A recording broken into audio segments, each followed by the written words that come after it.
Mas eu queria que você abrisse lá em João 3,16. E quando a gente abre o texto e a gente olha para ele com profundidade, com a seriedade que ele merece, a gente passa a entender a dimensão da grandeza e do amor de Deus. João 3,16, tá? Você sabe de cor, tem que saber de cor. Todo cristão tem que saber João 3,16 de cor. Eu lembro de um fato interessante que aconteceu comigo. A gente estava resolvendo um problema de um pastor que estava vindo para cá para pregar, e uma confusão, uma dificuldade com a conexão. E aí eu falando com o rapaz da operadora, falei, olha, nós estamos tentando trazê-lo e as coisas estão difíceis, o avião vai chegar aí e o outro, já o que ele deveria pegar já saiu, porque a conexão lá, o primeiro voo atrasou, e aí eu preciso que você coloque ele num outro avião para ele chegar aqui. E aí o cara falou assim, sim, você é crente mesmo? Eu falei, sou, nós somos da igreja. Qual é o versículo mais conhecido da Bíblia? O atendente me perguntou. Eu, na hora, João 3,16. Aí ele, você é cristão mesmo, e fala aí citei. Aí eu falei, rapaz, cara, rapaz, eu que devia estar falando isso com você. Ele, não, eu quero saber se você está falando a verdade, para poder te ajudar. Eu falei, não, estou falando a verdade. E esse rapaz então olhou, ele falou assim, do outro lado, lá em São Paulo, eu nem conhecia, da operadora, o cara era funcionário da operadora, e ele falou assim, eu também sou cristão e eu vou te ajudar com isso. Eu fiquei tão feliz com isso. E ele falou assim, você é cristão mesmo? Qual é o versículo mais conhecido da Bíblia? Se perguntar para você, você sabe? João 3,16. Porque Deus amou o mundo de tal maneira que deu seu Filho unigênito, para que todo aquele que nele crê não pereça, mas tenha a vida eterna. Amém? Amém. Que bom que você sabe. Deus amou o mundo de tal maneira. Pai, muito obrigado, Senhor, por esse teu grande amor. Nós te louvamos nessa noite e abrimos o nosso coração, Senhor. Nos rendemos ao Senhor nessa noite, com alegria, Senhor, pela convicção, pelo entendimento, pela experiência de termos um Pai que é tão amoroso, que é tão cuidadoso, que nos amou até as últimas consequências.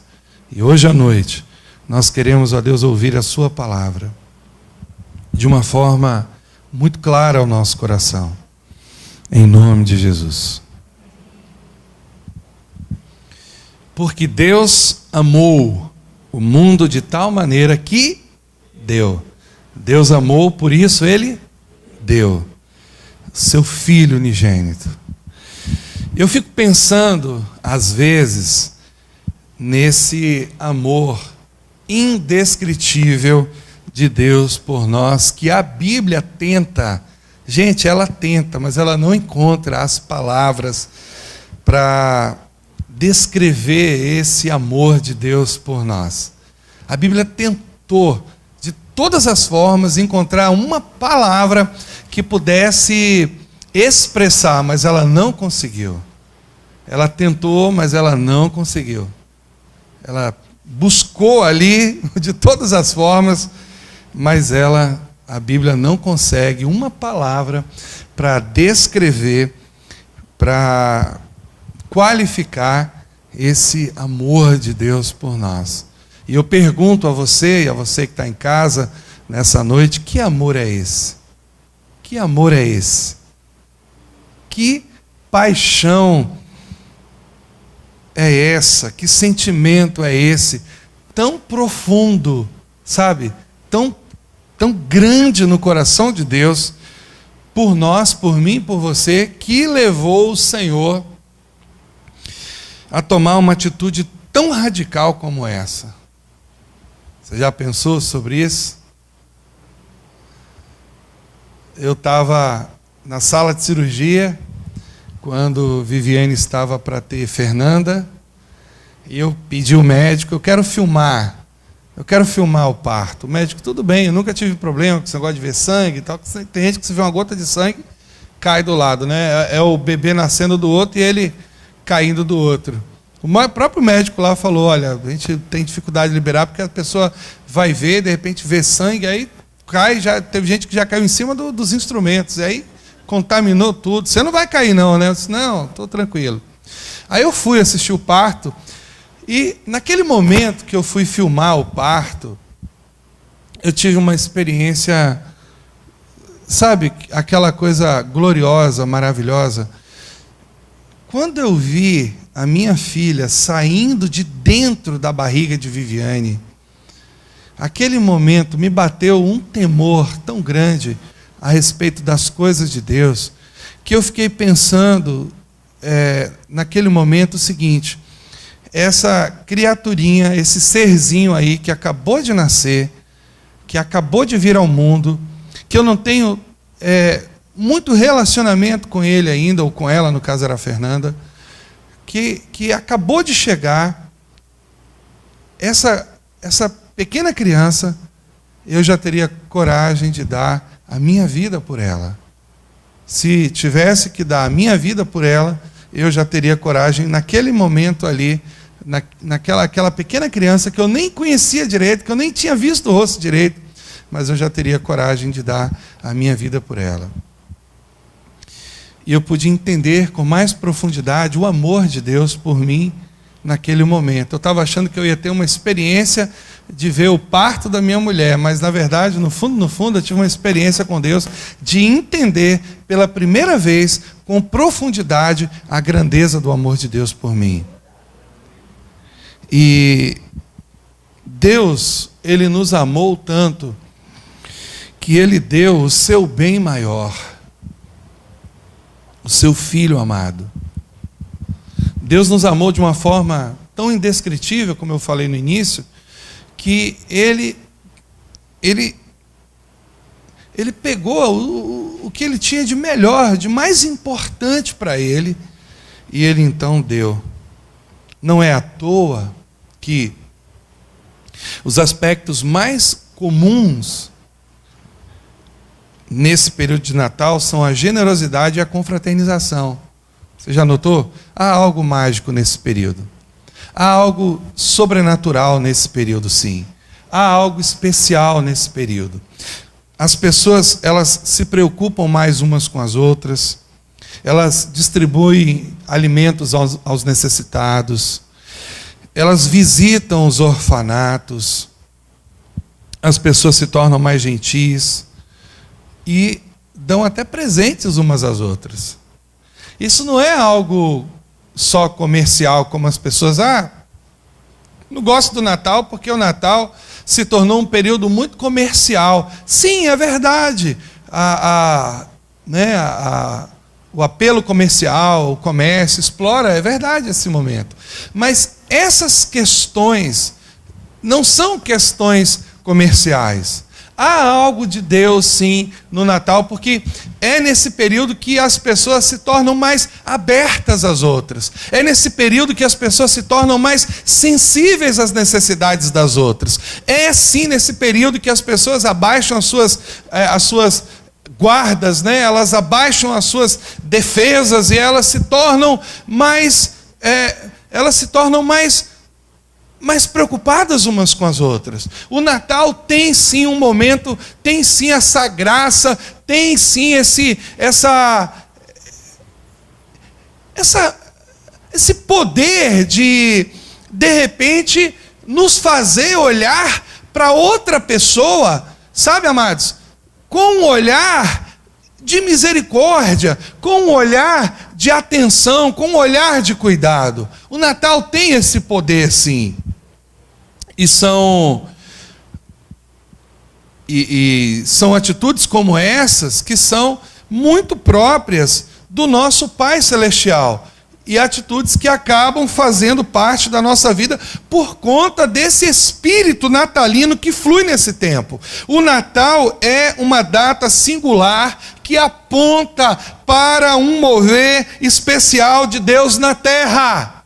Sempre Todas as vezes que esse momento, que esse tempo, que nós chegamos nesse período, nós somos envolvidos com um espírito, que não é um espírito do comércio, que não é o espírito da ganância, que não é o espírito, sabe, mundano, mas é o espírito do próprio Deus, que trabalha nos nossos corações, porque o Natal, amados, é um tempo de derramar de Deus. Foi um tempo onde o Senhor manifestou a sua graça, a sua misericórdia, o seu amor no nosso planeta. Então a música, a doação e o cuidado são aspectos, sim, essenciais do Natal.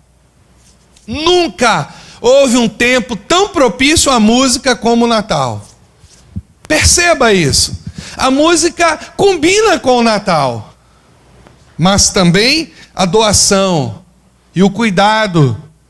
E é nesse tempo que a gente, por um mover especial de Deus, eu peço ao Senhor que esse tempo, que esse mover, que esses aspectos da vida natalina façam parte da nossa vida o ano inteiro, todo o tempo. Mas é nesse período que esses aspectos tomam uma dimensão muito forte no nosso coração. Sabe, eu não sei se você é assim, mas às vezes a gente está na pizzaria, eu com as crianças, e a gente lembra, e eu lembro assim, e eu penso assim, poxa, esse pedaço aqui podia ser do porteiro. Eu tenho esse cuidado, sempre eu estou ligado nisso. Às vezes eu brinco com as crianças, garçom, reúne tudo aí que eu vou levar para o cachorro. Aí é aquela brincadeira, né? Mas papai, nós não temos cachorro. Cala a boca, menino. Entendeu? Então, sabe aquela coisa assim, vou levar para o cachorro. Às vezes o sujeito pensa que, né, no fundo ele está levando para ele, né? O cachorro é ele, na verdade, né? Mas, né, que ele não quer desperdiçar nada, né? Não vai perder nada. Mas ao invés de falar que vai levar para o cachorro, que na verdade está levando para si, o cachorro nem vai ver nada disso, que tal se a gente então tiver esse pensamento, esse entendimento, né? Tem um vizinho, tem o nosso amiguinho, às vezes tem o porteiro, tem o vigilante do prédio, tem alguém que a gente conhece, tem um morador de rua, não é? Então assim, a gente percebe que o Natal, ele ministra essa necessidade do nosso coração, de que nós temos que lembrar do próximo. Bom seria se esse sentimento permeasse, tomasse conta do nosso coração o ano inteiro.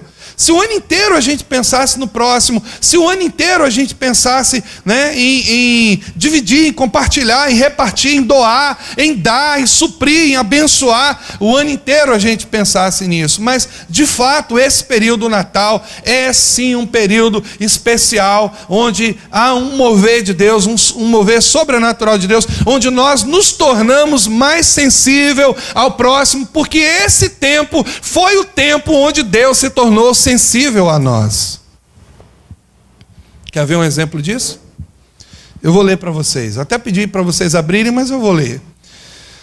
Lucas 2, a partir do verso 8, diz assim: Ora, havia naquela mesma comarca pastores que estavam no campo e guardavam durante as vigílias da noite o seu rebanho. Por isso a gente sabe que Jesus não nasceu no 25 de dezembro, porque esse período lá, 25 de dezembro, é um período muito frio, de neve, e esse período os pastores não estão no campo, vocês estão entendendo? Então quando a Bíblia diz que naquela mesma comarca haviam pastores que estavam no campo, provavelmente não era nesse período de 25 de dezembro, porque dia 25 de dezembro, na época de dezembro, lá é muito frio, é como Nova York, os pastores não estão no campo nesse período, vocês estão entendendo? Então a Bíblia traz uma informação importante para nós a respeito de que, pelo menos, não foi nesse período que Jesus nasceu, nós já sabemos disso, mas o que nós sabemos que é importante é que ele nasceu. Então lá em Lucas 2:8 começa dizendo assim: naquela mesma noite, naquela mesma comarca, pastores estavam no campo e guardavam durante as vigílias da noite o seu rebanho. Então eles estavam à noite, lá no campo, lá no sereno, não tinha neve, não tinha frio, não tinha nada, eles estavam lá guardando nas vigílias da noite, sabe? Talvez na segunda vigília da noite. Então as vigílias da noite eram sempre divididas entre duas em 2 horas, né? Então, 6 às 8, a primeira vigília. De 8 às 10, a segunda vigília. De 10 às 2, de 10 à meia-noite, perdão, a terceira vigília. De meia-noite às 2, né, a quarta vigília. E assim sucessivamente. Então, o que acontece? Eles estavam ali. E nesse momento, algo sobrenatural acontece. Eis que o anjo do Senhor veio sobre eles, e a glória do Senhor os cercou de resplendor. E tiveram grande temor. E o anjo lhes disse: não temam, pois eis que vos trago novas de grande alegria, que será para todo o povo. Pois na cidade de Davi, está falando de Belém, vos nasceu hoje o Salvador, que é Cristo o Senhor. E isso vos será por sinal. Então os pastores estavam lá em Belém. Achareis o menino envolto em panos e deitado numa manjedoura. E no mesmo instante apareceu com o anjo uma multidão, não fala de anjos agora, mas fala uma multidão dos exércitos celestiais. Era anjo, era querubim, era serafim, era tudo que você puder imaginar que tem no céu. Então apareceu ali louvando a Deus e dizendo: glória a Deus nas alturas, paz na terra, boa vontade para com os homens. O que significa isso? Preste atenção. Preste atenção. Preste atenção. Imagine que você está aqui, e aqui agora não é esse espaço, mas é uma grande montanha, ou uma grande planície, a relva, as ovelhinhas, os pastores ali observando as ovelhas, talvez uma noite estrelada, muito provavelmente uma noite de lua. Quem serviu aqui as Forças Armadas, existem exercícios que são feitos em noite de lua. Parece que é de dia, você vê tudo claramente, de forma... Você está lá no mato, você está lá no campo, né, fazendo os exercícios militares na noite de lua, aquela lua linda. É a mesma coisa que se fosse de dia, você vê tudo longe, muito claro. E o contrário também é verdadeiro. Quando não tem lua, você não vê um palmo na sua frente, é um breu terrível. Então talvez fosse uma noite assim, que os pastores estivessem olhando e vendo as ovelhinhas de longe. E eu queria que você imaginasse a cena. Pense comigo. Será que você pode imaginar? Os pastores no campo, talvez contando histórias bem antigas a respeito do que Deus fez no passado, histórias extraordinárias a respeito do mover de Deus, da graça de Deus, do poder de Deus, talvez até para passar o tempo, né? A noite era longa. E de repente um anjo celestial, jamais visto por eles, foi se aproximando, e a glória do Senhor se acendeu naquele lugar, cercando aqueles homens de todos os lados. E de repente, no mesmo instante que eles se admiravam, né, de tudo aquilo, um grande temor se apoderava dos seus corações. Mas eram boas notícias. Diga comigo, boas notícias. E o que acontece em seguida marca a vida daqueles homens simples por toda a eternidade. Eles contemplam, eles veem o maior e melhor coral dos exércitos celestiais já visto por qualquer mortal da terra, louvando a Deus. Pense numa cena maravilhosa. Pense numa cena gloriosa. Parece uma cena do filme de Steven Spielberg. Eles ali, os pastores, de repente, então, um ser celestial, talvez o dobro do tamanho deles, um anjo poderoso, grande, aparece na sua forma gloriosa, sabe, aquela luz. A Bíblia diz isso, que eles não apareceram na forma humana, como acontecia no Velho Testamento. Aqui foi diferente, aqui foi na sua forma gloriosa, e de repente, então, o esplendor, ou seja, o brilho daquele anjo, cercou aqueles homens. Você pode imaginar isso? Você pode imaginar, de repente, aquela noite virar dia completo, e de repente, então, o anjo, eles começam a temer: vamos morrer, agora chegou, caixão e vela preta pra gente. E de repente o anjo, não, é notícias boas, são boas notícias. notícias de alegria, notícias de paz para vocês. E ele fala, aquele anjo que nasceu na cidade de Davi hoje, o Cristo, o Senhor. E de repente, quando eles pensam que aquela cena maravilhosa acabou, de repente, no mesmo instante, milhares e milhares de anjos, de seres celestiais, de serafins, de querubins, dos seres, todos os seres celestiais, talvez os seres celestiais mais poderosos do universo, apareceram ali, louvando e dizendo o quê? Glória a Deus nas alturas. Foi um momento de grande alegria. Foi um momento de celebrar o Senhor. Finalmente, pela paz entre a terra e os céus. Foi isso que os anjos foram fazer.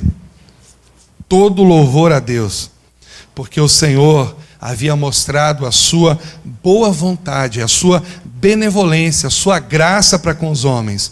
Deus havia derramado o seu amor na terra. Aliás, o tema da nossa reflexão hoje é: o melhor presente de Natal é o amor. Amém? O melhor presente de Natal é o amor.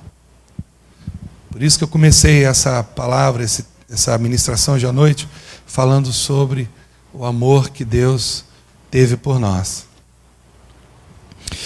Se nós pensarmos no que Deus fez, se você parar um pouquinho para pensar no que aconteceu, porque ao invés do nosso Pai Celestial mandar fogo e juízo sobre a terra, Ele derramou o seu Filho amado. Ele entregou o amor da vida dele por nós.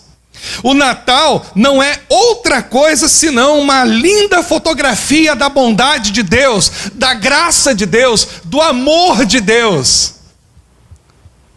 Você já notou os atores coadjuvantes presentes no Natal? Você já parou para perceber? Vamos ver os anjos, olha os anjos.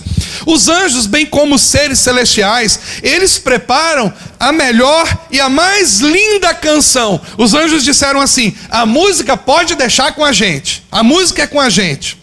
Se há alegria, tem que haver louvor, porque a mensagem foi novas de grande alegria. Então, se tem alegria, tem que ter louvor, porque é o que Tiago 5,13 fala: se está alguém alegre, cante louvores. E os anjos disseram: é tempo de alegria, então nós vamos cantar, nós vamos louvar, nós vamos celebrar. E o Natal representa isso: tempo de celebração, tempo de alegria, tempo de renovo, tempo de dar glórias a Deus. Aleluia, aleluia. E os pastores representam o cuidado de Deus às pessoas simples. Preste atenção no que está acontecendo aqui, nesse momento onde os anjos se revelam, onde o Cristo nasce. Olha o que está acontecendo. Vocês sabem quantos profetas desejaram, anelaram, almejaram ver esse momento? Vocês têm noção de quantos profetas quiseram, pediram a Deus para estar nesse momento, para ver esse momento? Por uma revelação gloriosa como essa. Mas eu pergunto, por que essa revelação foi para pessoas tão humildes? Pastores no campo. Pastores eram uma profissão mais simples que tinha naquela época, igual padeiro hoje. Todo lugar tem um padeiro. Todo lugar tem um padeiro, alguém que está lá fazendo pão. Hoje não é uma profissão comum? Muito comum. Era a profissão daquele tempo. Os pastores. Por que a graça manifesta é assim, para todas as pessoas simples?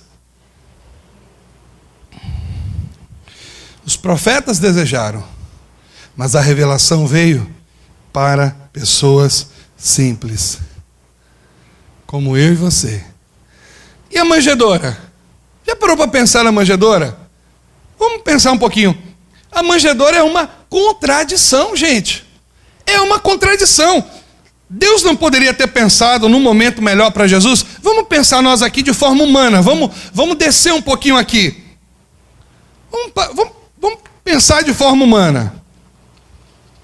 Por que Jesus teve que nascer nos dias do recenseamento? Tudo lotado. Qual o motivo do Filho de Deus nascer numa estrebaria, gente? Hein, amados?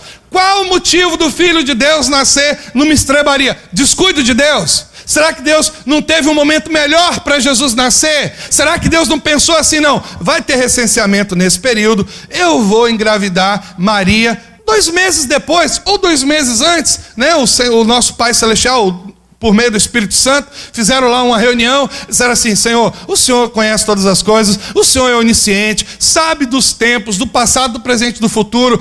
Esse período vai ser recenseamento. Não era bom Jesus nascer nesse período. Olha a situação, tudo lotado, hotel, né? Tá tudo cheio de gente, não vai dar muito certo. No entanto, Jesus nasceu numa estrebaria. Por quê?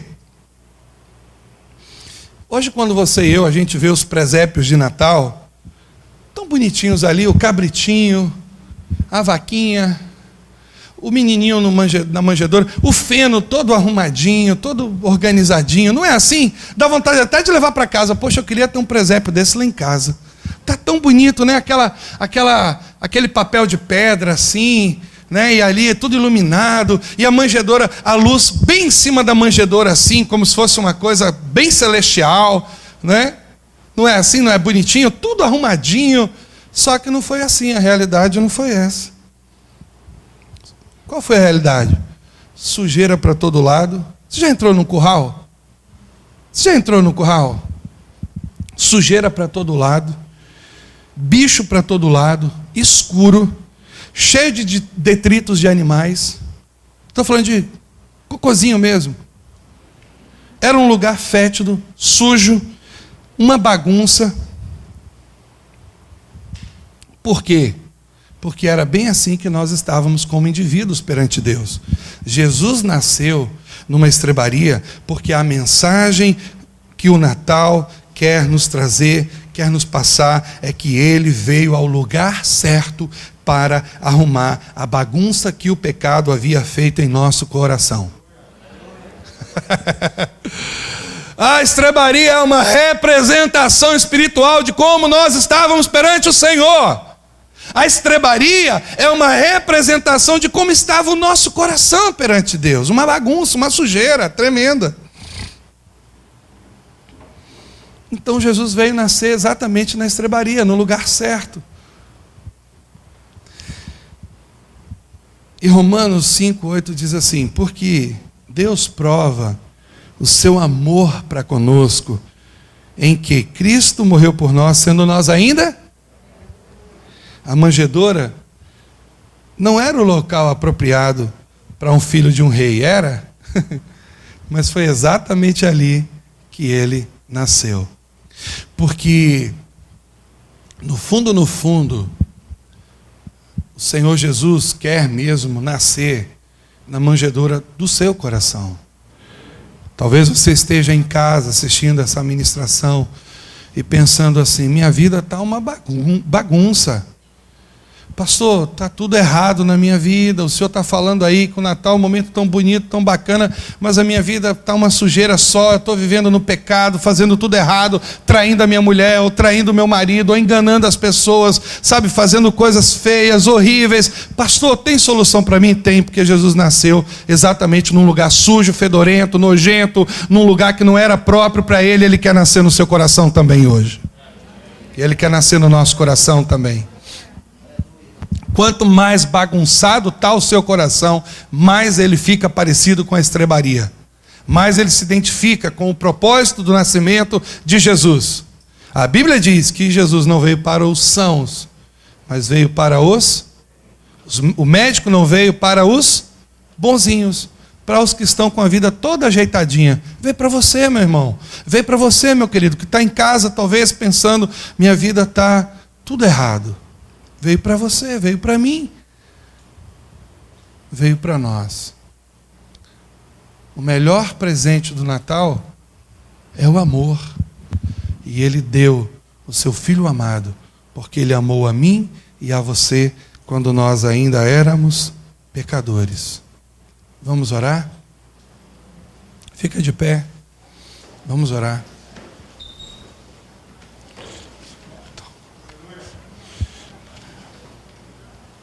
Vamos orar.